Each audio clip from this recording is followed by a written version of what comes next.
بسم اللہ الرحمن الرحیم۔ آج ہم آپ کو نبی کریم صلی اللہ علیہ وسلم کا ایک ایسا فرمان سناتے ہیں جو ہماری روزمرہ زندگی کے لیے خاص طور پر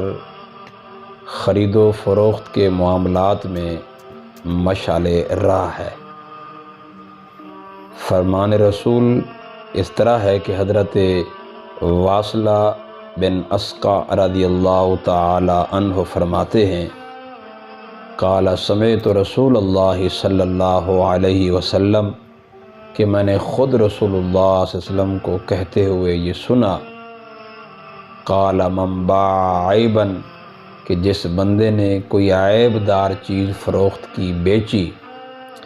لم ینبہ ہو، اور پھر اس عیب دار چیز کے عیب کو خریدار کے سامنے ظاہر نہ کیا، تو ایسا بندہ لم یزل فی مقت اللہ، ایسا بندہ لم یزل فی مقت اللہ، ہمیشہ اللہ کی ناراضگی میں گرفتار رہتا ہے۔ یا آپ نے فرمایا کہ او لم تزل الملائکۃ تلعنہ، یا فرشتے اس پر برابر لعنت کرتے رہتے ہیں۔ تو یہ حدیث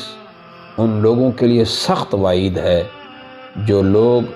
اپنی اشیاء بیچتے ہیں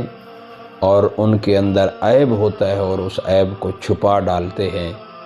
محض دنیا کی لالچ کی وجہ سے۔ تو ایسے لوگ اللہ کی ناراضگی کا سبب بنتے ہیں، اللہ کی ناراضگی میں گرفتار ہوتے ہیں اور اللہ کے فرشتوں کی ان کے اوپر لعنت برستی ہے۔ مثال کے طور پر اگر کوئی آدمی اپنی گاڑی بیچتا ہے اور اس کو اپنی گاڑی کے عیب کا علم ہے، پتہ ہے، لیکن وہ اپنی گاڑی کے عیب کو محض اس لیے چھپا رہا ہے خریدار سے کہ اگر میں نے اپنی گاڑی کا عیب ظاہر کر دیا تو یہ میری گاڑی بکے گی نہیں یا اس کی قیمت کم لگے گی، تو وہ مال کی لالچ میں آ کر، دولت کی لالچ میں آ کر، دنیا کی ہرس کے اندر آ کر وہ عیب کو چھپا ڈالتا ہے۔ تو یہ ایک دھوکہ ہے۔ ایسا بندہ اللہ کی ناراضگی کے اندر گرفتار ہو جاتا ہے۔ اور اسی طریقے سے اگر کوئی بندہ جانور بیچ رہا ہے اور اس جانور میں عیب ہے، اگر وہ عیب چھپاتا ہے اور ظاہر نہیں کرتا خریدار کے سامنے، تو یقیناً یہ بھی ایک دھوکہ دے رہا ہے، یہ بھی اللہ کی ناراضگی اور لعنت کا یہ آدمی مستحق ہے۔ اور خاص طور پر یہ قربانی کے موقع پر لوگ جب اپنے جانوروں کو بیچتے ہیں، پتہ بھی ہوتا ہے یہ جانور عیب دار ہے، قربانی کے قابل نہیں ہے، یا اس میں فلانا عیب ہے، تو وہ اس عیب کو چھپا ڈالتے ہیں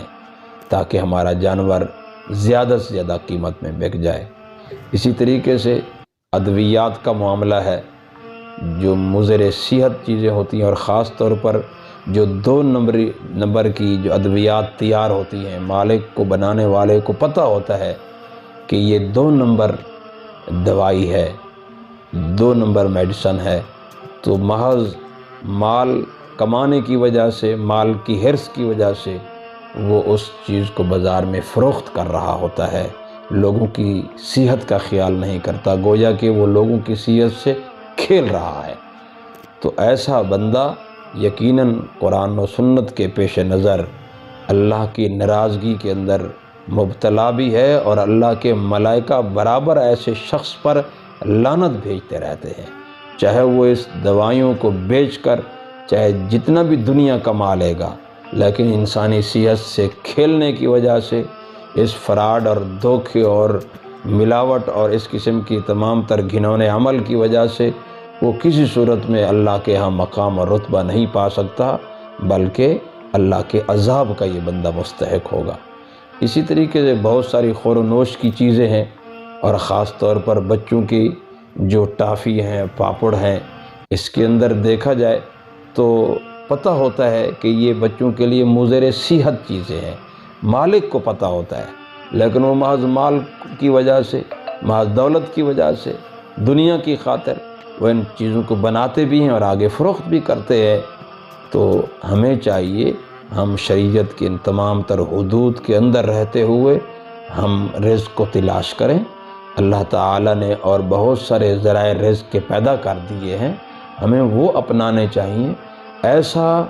رزق کے حاصل کرنے کا طریقہ ہمیں قطعاً اختیار نہیں کرنا چاہیے کہ جس میں